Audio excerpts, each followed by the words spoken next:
संतवाणी प्रेम भक्ति ज्ञान विराग एवं सदाचार पर संतों के वचनों का संग्रह।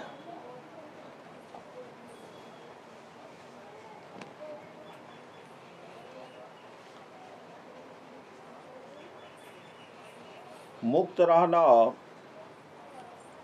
वीर बनना और बाहरी सुख वैभव से अलग रहना,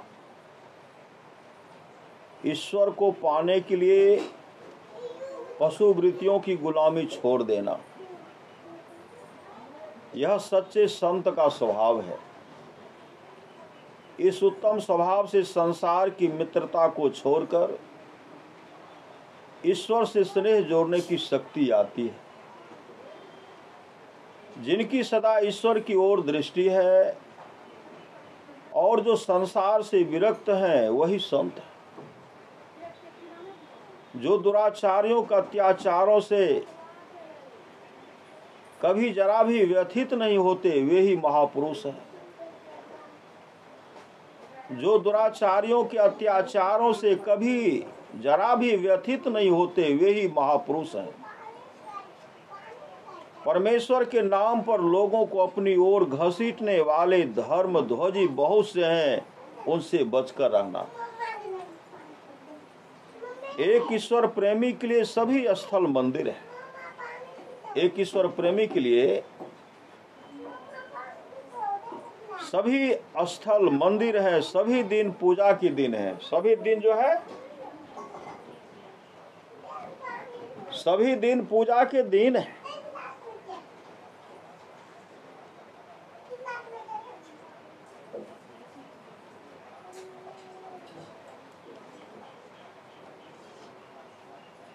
सभी दिन पूजा के दिन है और सभी महीने व्रत के हैं। वह जहां रहता है ईश्वर के साथ रहता। वह जहां रहता है ईश्वर के साथ रहता है। उसके अस्तित्व का ज्ञान होते ही मैंने अपने अस्तित्व की ओर देखा तो वहां भी मुझे उसी का अस्तित्व दिखाई दिया।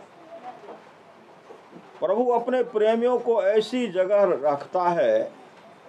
प्रभु अपने प्रेमियों को ऐसी जगह रखता है जहां साधारण लोग पहुंच ही नहीं पाते। जो लोग उस जगह पहुंच गए हैं उनको जन साधारण पहचान ही नहीं सकते कि वे प्रभु प्रेमी हैं। जब कभी मैंने उस प्रभु के सौंदर्य की बात लोगों से कही तो उन्होंने मुझे पागल बतलाया। जिस किसी ने साधु पुरुषों का सहवास किया है, जिस किसी ने साधु पुरुषों का सहवास किया है वही ईश्वर को पा सका है।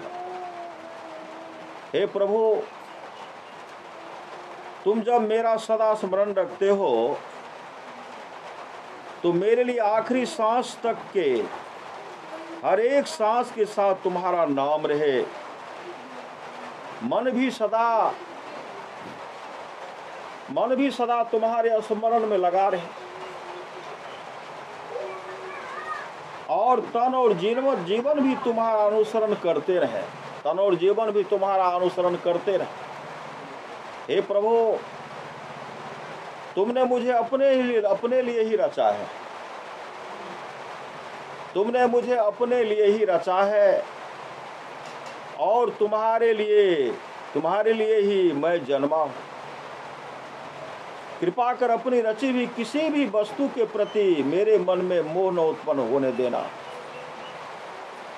मनुष्य ज्यों ही यह मानने लगता है कि मैं कुछ तो जानने लगा, तभी से उसके ज्ञान के द्वार बंद हो जाते हैं। पुरुष की छिपी काम वासना में यदि स्त्री का देखना, सुनना, एकांत में मिलना और बातचीत करना चलता रहता है तो वह वासना बढ़कर प्रत्यक्ष काम का रूप धारण कर लेती है और फिर सहज ही मनुष्य का पतन हो जाता है। स्त्री संबंधी साहित्य पढ़ना, स्त्रियों के चित्र देखना और उनके नृत्य गान के दृश्य देखना आदि से दुर्वासना की सहज ही वृद्धि होती है। स्त्रियों के साथ बात करने से विकार बढ़ता है और स्पर्श करने पर तो मानो वह पूरा बढ़ जाता है। मानव जीवन भोग भोगने के लिए नहीं मिला है, मानव जीवन भोग भोगने के लिए नहीं मिला है। इसके द्वारा मोक्ष अथवा भगवान को पा लेने में ही इसकी सच्ची सार्थकता है।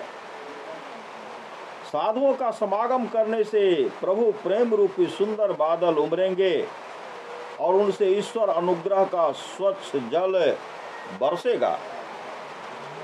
किंतु जब तुम उस प्रभु का ही समागम करने लग जाओगे, तब तो उन बादलों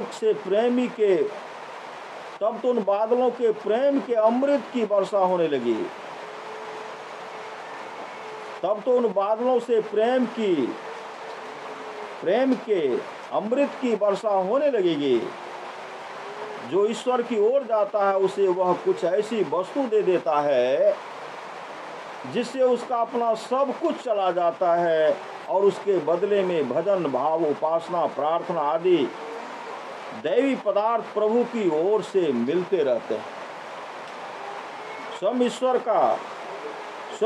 ईश्वर जिसका मार्गदर्शक है, उसका रास्ता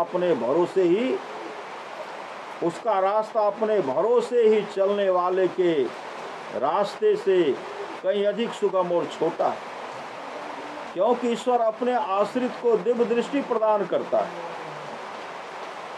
जिससे वह अपने सीधे रास्ते को सरलता से देख लेता है। रास्ते दो हैं, एक लंबा दूसरा छोटा। रास्ते दो हैं, एक लंबा दूसरा छोटा। लंबा रास्ता भक्त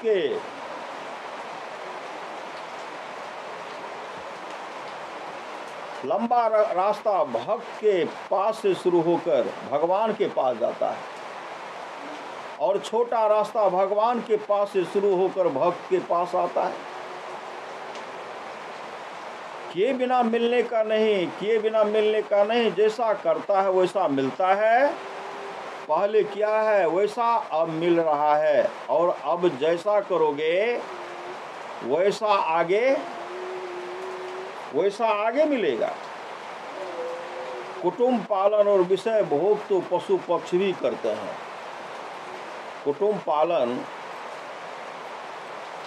और विषय भोग तो पशु पक्षी भी करते हैं, फिर तुम मनुष्य होकर कुटुंब पालन और विषय भोगों में ही अपनी आयु को क्यों खो रहे हो? देखो तो सही। जब पूरी तरह से अपना विनाश कर लोगे तभी तुम पूर्ण बनोगे। जब पूरी तरह से अपना विनाश कर लोगे तभी तुम पूर्ण बनोगे।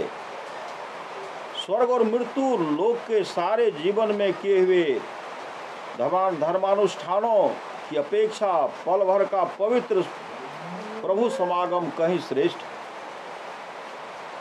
मनुष्य के विचार उसके इतने अधिक समीप हैं, उसके इतने अधिक समीप हैं कि जितने समीप उसके हाथ, पैर और आंख, कान आदि अंग भी नहीं हैं। मन के विचारों का आत्मा के साथ साक्षात संबंध है, जबकि हाथ, पैर तथा आंख, कान आदि तो मन के सेवक मात्र हैं।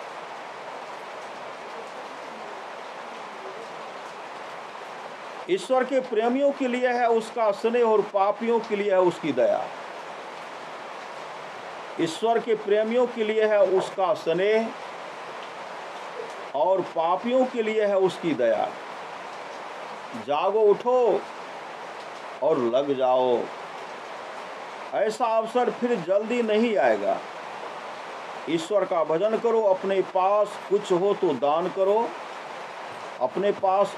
दान करो, भूले को मार्ग बताओ, दुखी की सहायता करो तथा मन और इंद्रियों को विषयों से हटाकर भगवान में लगाओ।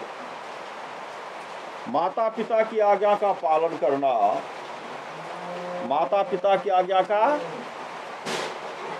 करना, उनकी सेवा करना सनातन संतान का धर्म है। माता पिता की आज्ञा का पालन करना, उनका सेवा करना, उनका सेवा सत्कार करना संतान का धर्म है। निष्काम भाव से या भगवत बुद्धि से तो निष्काम भाव से या भगवत बुद्धि से तो इतने ही धर्म के पालन से मोक्ष की प्राप्ति हो जाती है।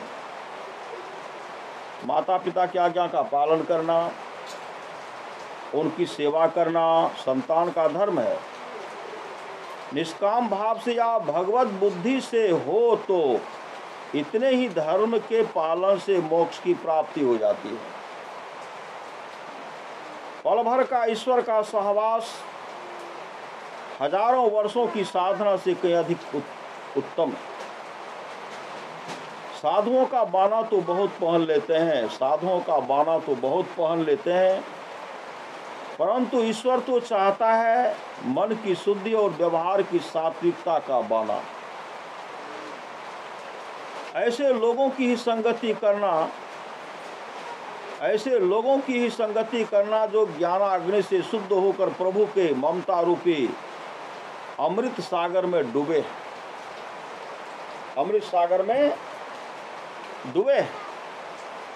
मनुष्य का यह धर्म है कि वह बिना किसी भेदभाव के दुख में पड़े हुए जीव की यथाशक्ति सहायता करे, उसे कष्ट से बचावे और सुख पहुंचावे।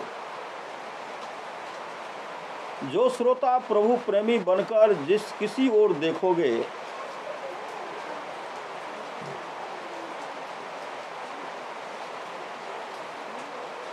जो श्रोता प्रभु को पाने की इच्छा नहीं रखता, उससे बात मत करो, और जिस वक्ता को प्रभु के दर्शन नहीं हुए उसकी बात मत सुनो। सच्चे प्रभु प्रेमी बनकर जिस किसी ओर देखोगे वहीं ईश्वर ही दिखाई देगा, कारण ईश्वर सर्वत्र विद्यमान है ही। यदि किसी के पास धन आए तो उसे तुरंत भगवत प्रीत्यर्थ लोक सेवा के काम में लगाना आरंभ कर देना चाहिए। धन की सार्थकता और सफलता इसी में है। भगवान की प्रसन्नता के लिए व्यय किया हुआ धन भगवान की प्रसन्नता का तथा भगवत प्राप्ति का कारण होता है। पूरी लगन से काम करके उसे ईश्वर को समर्पित कर देने वाला ही सच्चा साधु है। प्रभु प्रेमी प्रभु को पाता है।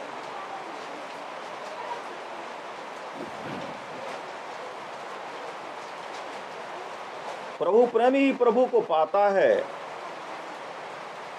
और जो प्रभु को पा लेता है वह अपने आप को भूल जाता है, उसका अहंग भाव नष्ट हो जाता है।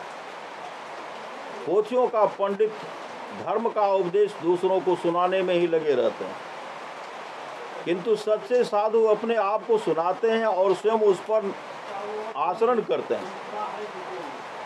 लोगों के आगे रोने की अपेक्षा प्रभु के आगे रोओगे तो सच्चा लाभ होगा।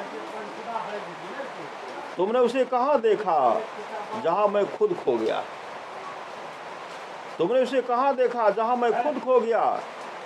अपने आप को मैं नहीं देख पाया वहां। तुमने उसे कहाँ देखा जहां मैं खुद खो गया? अपने आप को मैं नहीं देख पाया वहां। मैं नहीं कहता कि काम मत करो, काम जरूर करो, किंतु अपनी शक्ति और संपत्ति के सहारे नहीं, उस प्रभु की शक्ति और संपत्ति के सहारे करो। वह करावे तभी करो। साधु पुरुषों सावधान रहना। फकीरी पोशाक से ही तुम्हें उसके दर्शन नहीं हो सकेंगे। इन बाहरी साधनों में ही साधुता मान बैठने से तो हानि होगी। यदि ईश्वर प्रीत्यर्थ ही सब कुछ किया जाए या अपने को निमित्त मात्र मानकर अपने ऊपर कर्तृत्व का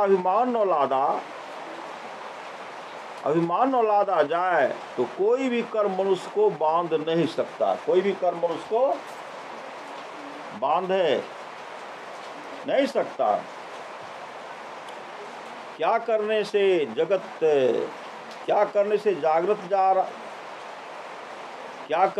जागृत रहा जा सकता है? हर एक श्वास के साथ यही समझो कि बस यही अंतिम श्वास है। आत्म विसर्जन ही प्रेम का मूल मंत्र है। प्रेमास्पद हित और सुख ही प्रेमी का परम सुख है। प्रेमास्पद उसके प्रेम का तिरस्कार करे, उसे ठुकरा दे, पर प्रेमी के पास इन सब बातों की ओर देखने के लिए चित्त ही नहीं है। उसका चित्त तो सहज ही अपने प्रेमास्पद में लगा है। इस दुनिया के कटीले झाड़ के नीचे बैठकर प्रभु का ध्यान करना मुझे पसंद है। इस दुनिया के कटीले झाड़ के नीचे बैठकर प्रभु का ध्यान करना मुझे पसंद है, किंतु स्वर्ग के कल्प तरु के नीचे बैठकर ईश्वर को भूल जाना मुझे पसंद नहीं। ईश्वर के मार्ग में पहले व्याकुलता, तीव्र जिज्ञासा और पीछे निर्मलता, पश्चाताप, प्रभु की महिमा का कीर्तन और परमात्म दर्शन क्रमशः आते हैं। पवित्र बनो, ईश्वर स्वयं पवित्र है और वह पवित्र आत्मा पर ही अपने प्रेम की वृष्टि करता है और वह पवित्र आत्मा पर ही अपने प्रेम की वृष्टि करता है। सच्चा संत ईश्वर की गोद में हंसने खेलने वाला सुंदर बालक। ईश्वर की गोद में संत बिना किसी संकोच के खेलता कूदता और गाता बजाता रहता है। अपनी प्रिय से प्रिय वस्तुओं को अपनी प्रिय से प्रिय वस्तु को अपने परम प्रिय सखा परमात्मा के लिए न्यौछावर कर दो। यही प्रभु प्रेम का लक्षण है। गहरे उतरकर तुम उसकी खोज नहीं करते, इसलिए तो उसे नहीं पा सकते। मनुष्य ने प्रभु को देखा नहीं, इसलिए वह विषय भोगों के पीछे दौड़ता फिरता है। उसने उसे देख लिया होता तो वह दूसरी चीजों के पीछे क्यों दौड़ता फिरता। अपने मन में सोच कर देखो, क्या वास्तव में तुम्हें प्रभु को प्राप्त करने की अभिलाषा है? यदि यथार्थ उन्हें पाने की अभिलाषा है तो अवश्य में पूरी होगी, तो अवश्य पूरी होगी। जिस प्रकार वर्षा ऋतु के आने पर जल बरसता है, बिजली चमकती है, मेघ गर्जना करते हैं, हवा जोर से चलने लगती है, फूल खिल उड़ते हैं और पक्षी आनंद में डूबकर कूदने लगते हैं, उसी प्रकार परमात्मा के दर्शन हो जाने पर आनंदित होकर नेत्र जल वर्षा करने लगते हैं, ओठ मृदु हास करने लगते हैं, अंतर की कली खिल उठती है, आनंद के झोंकों से मस्तक हिलने लगता है, प्रतिक्षण उस प्रिय सखा के नाम की गर्जना होने लगती है और प्रेम की मस्ती प्रभु के गुणगान में सराबोर कर देती है। जो मनुष्य अपनी बड़ाई सुनकर उसका विरोध करता हुआ भी मन ही मन प्रसन्न होता है, वह मूर्ख है। जो मनुष्य अपनी बड़ाई सुनकर उसका विरोध करता हुआ भी मन ही मन प्रसन्न होता है, वह मूर्ख है और प्रायः दूसरों के द्वारा ठगा जाता है। प्रभु की पूजा करना ही सच्चा कर्तव्य है। प्रभु की पूजा करना ही सच्चा कर्तव्य है। उसकी खोज करना ही सच्चा रास्ता है। उस परमात्मा का दर्शन होना एक सच्ची कथा है। जिस व्यक्ति का अहंकार जितना ही अधिक होता है, जिस व्यक्ति का अहंकार जितना अधिक होता है, उसके दुख उतने अधिक होते हैं। अहंकार की वृद्धि एक प्रकार का पागलपन है। प्रभु स्मरण के लिए संसार को भूल जाओ और परलोक की बात भी मत सुनो। प्रभु के स्मरण के लिए संसार को भूल जाओ और परलोक की बात भी नहीं मत सुनो। सृष्टि में से मन को खींचकर सृष्टा में लगाना ही वैराग है। ईश्वरेतर सब चीजों से परे रहना ईश्वर के समीप जाना है।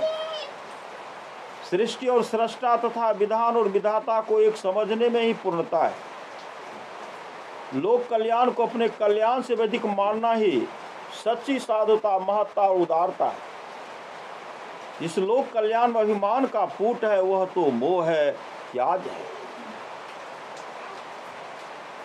इस समय तुम्हें जो क्षण प्राप्त है वही तुम्हारा सबसे बढ़कर कीमती धन है। इस समय तुम्हें जो क्षण प्राप्त है वही तुम्हारा सबसे बढ़कर कीमती धन है। आध्यात्मिक जगत में काल नाम की वस्तु ही नहीं है, इसलिए भूत और भविष्य भी नहीं है। जिस प्रकार स्नान आदि प्रतिदिन शरीर स्वच्छ करना जरूरी है, उसी प्रकार मन को भी रोज स्वच्छ करना चाहिए। मन को धोने के लिए भगवान का भजन ही स्वच्छ सरोवर है। ईश्वर भीतर की छोटी सी छोटी बात को भी देख रहा है। इस बात को एक क्षण भी न भूलो। जिस साहित्य से मन में कामनाएं जागृत हों, मन विषयों में जाए, उसे मलिन साहित्य मानकर उसका त्याग करना चाहिए। और जिससे कामनाएं घटें, मन में भगवान के प्रति प्रीति उत्पन्न हो, मन निर्मल हो, उसे शुद्ध साहित्य मानकर उसका अध्ययन करना चाहिए। जिसके मन में काम वासना प्रबल हो,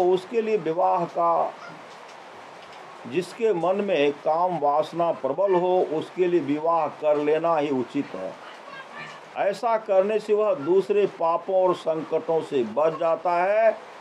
मेरी भी नज़र में अगर दीवार और औरत एक सी लगती होती तो मैंने भी विवाह कर लिया होता। जिन भगवान ने तुम्हें शक्ति, साधन, संपत्ति दी है, वे प्राणी मात्र के हृदय में बसते हैं। अभिमान छोड़कर उन्हें उनकी सेवा में खर्च करके भगवान की सेवा करो। भाग्यशाली कौन, जो ईश्वर की भक्ति करके उसके प्रेम का स्वाद चखकर इस लोक और परलोक में शांति पाता है। सावधान रहना, जो आदमी तुम्हारे आगे दूसरों की निंदा करता है, वह दूसरों के आगे तुम्हारी निंदा अवश्य करता होगा। ऐसे आदमी की बातों में मत फंसना, नहीं तो बड़ी भारी विपत्ति का सामना करना होगा। सदा प्रभु से डरकर चलना और भूल कर भी किसी का हित न करना। ईश्वर पर विश्वास रखकर जो भी काम किया जाता है वही मंगलमय होता है। विश्वास मुख्य वस्तु। जगत में सत्य और प्रिय बोलने वाले बहुत ही दुर्लभ हैं। कभी वे मिले तो उनके दर्शन से, उनको प्रणाम करके, उनको संतुष्ट करके, उनका सत्संग करके पवित्र हो जाओ। जगत में सत्य और प्रिय बोलने वाले बहुत ही दुर्लभ हैं। कभी वे मिले तो उनके दर्शन से, उनको प्रणाम करके, उनको संतुष्ट करके, उनका सत्संग करके पवित्र हो जाओ। सदा सत्पुरुषों की संगति में रहना। सावधान, पर स्त्री की ओर कभी दृष्टिपात भी न करना। दिवस का पहला और आखिरी पहर प्रभु के गुणगान पठन और गुण श्रवण में ही बिताना। ईश्वरोपासना को परम कर्तव्य मानकर उसी में लगे रहना। साधना के लिए निर्जनता का आश्रय बहुत ही उत्तम है।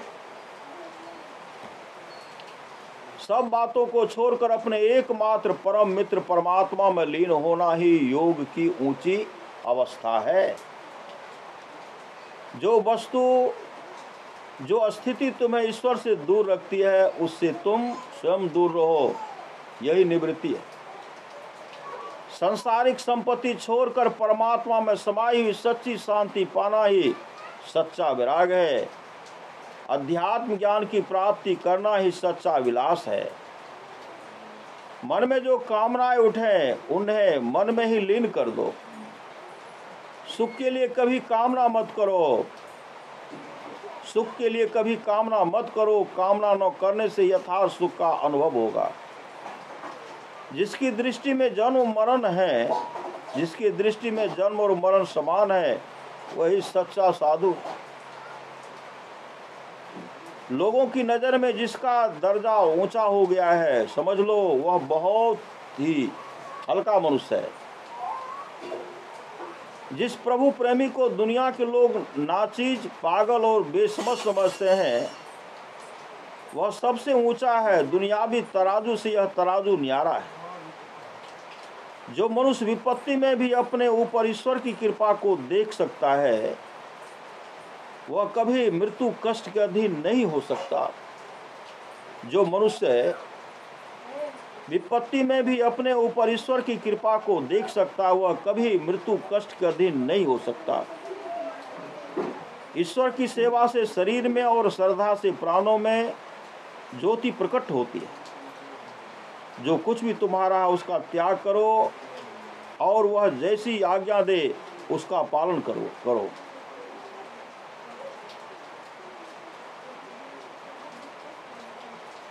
ईश्वर का भय मन का दीपक है। ईश्वर का भय मन का दीपक है। इस दीपक के प्रकाश से मनुष्य अपने गुण दोष भली भांति देख सकता है।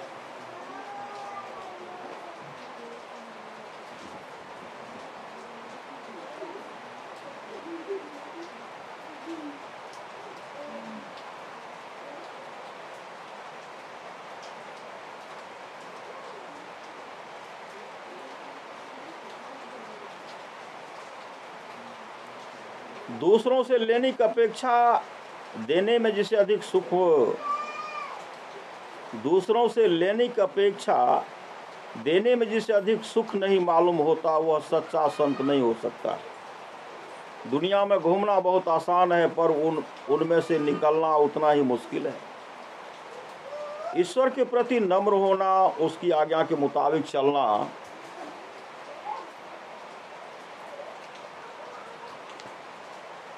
उसकी प्रत्येक इच्छा के आगे सिर झुकाना, इसी का नाम ईश्वर के प्रति विनय दिखाना है।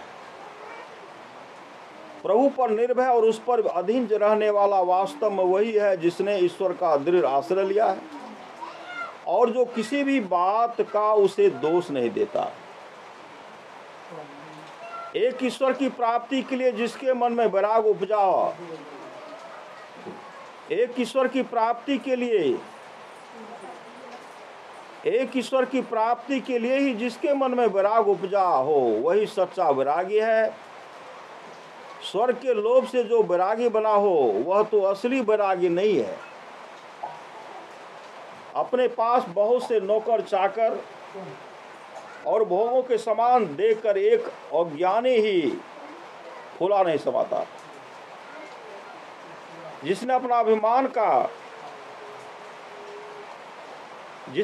अभिमान का बोझ हल्का कर लिया है, वही पार उतर सकता है। जिसने बोझ बढ़ा लिया है, वह तो डूबेगा ही। जो मनुष्य संसार को नाशवान और भगवान को सदा का साथी समझकर चलता है, वही उत्तम गति पाता है। जो नाशवान चीजों का मोह छोड़कर संसार का भार प्रभु पर छोड़कर भार रहित हो जाता है, वह सहज ही संसार सागर से तर जाता है। इस दुनिया में इंद्रियों को बांधने के लिए जैसी मजबूत सांकल चाहिए, वैसी मजबूत सांकल पशुओं को बांधने के लिए भी नहीं चाहिए। तुम्हारे पूर्वज ईश्वर की आज्ञाओं का पालन करते हुए चलते थे। तुम्हारे पूर्वज ईश्वर की आज्ञाओं का पालन करते हुए चलते थे। रात को वे उसका चिंतन करते थे और दिन में उसी के अनुसार बर्ताव करते थे, परंतु तुमने वैसा करना छोड़ ही नहीं दिया। उल्टे ईश्वर की आज्ञाओं के ईश्वर की आज्ञाओं के उल्टे सुलटे अर्थ लगाकर तुम संसार में आसक्ति बढ़ाने वाले लेख तैयार कर रहे हो। तुम्हारा चिंतन तुम्हारा दर्पण है। तुम्हारा चिंतन तुम्हारा दर्पण है, कारण तुम्हारे शुभाशुभ का हाल वह बता देगा। तुम्हारा चिंतन तुम्हारा दर्पण है, कारण तुम्हारे शुभाशुभ का हाल वह बता देगा। जिसकी दृष्टि बस में नहीं, उसे कुमार्ग पर जाना पड़ता है। जिसने वासनाओं को पैरों तले कुचल दिया है वही मुक्त है। जब तक हृदय संकेत नहीं करता, ज्ञानी मौन रहते हैं। उनकी जीभ से वही बात निकलती है जो उनके हृदय में होती है। इस दुनिया में लोगों की दोस्ती बाहर से देखने में सुंदर पर भीतर से जहरीली होती है। इस दुनिया में लोगों की दोस्ती बाहर से देखने में सुंदर पर भीतर से जहरीली होती है। इस मायावी संसार से सदा सचेत रहना, यह बड़े बड़े पंडितों के मन को भी वश में कर लेता है, जिन्हें ईश्वर की स्तुति और ईश्वर का स्मरण करने के बदले में लोगों का शास्त्र वचन सुनाना ही अच्छा लगता है। प्राय उन सब का ज्ञान बाहरी नकली है, उसका जीवन सारहीन है।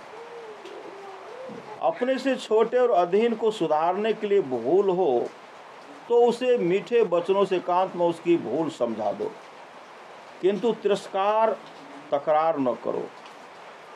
विपत्ति को सह लेने में अचरज नहीं है, अचरज है वैसी हालत में भी शांति और आनंद मग्न हो रहने में। और यही ईश्वर विश्वास का लक्षण है। ईश्वर से डरकर जो काम किया जाता है वह सुधरता है, और जो काम बिना उसके डर के किया जाता है वह बिगड़ता है। जब तक लोक और लौकिक पदार्थों से आसक्ति रहेगी, तब तक ईश्वर में सच्ची आसक्ति न हो सकेगी।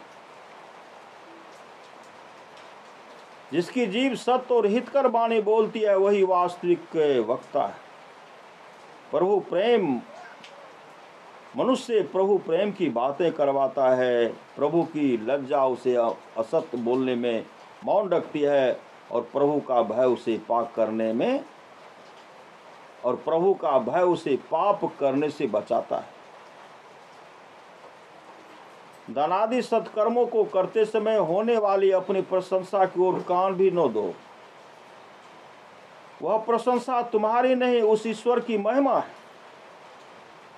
पहले प्रभु के दास बनो, और जब तक वैसे न बन पाओ, अहम ब्रह्मास्मि मैं वही हूँ ऐसा मत कहो, नहीं तो घोर नरक की यातना भोगनी पड़ेगी। बोलिए प्रेम से श्री सद्गुरु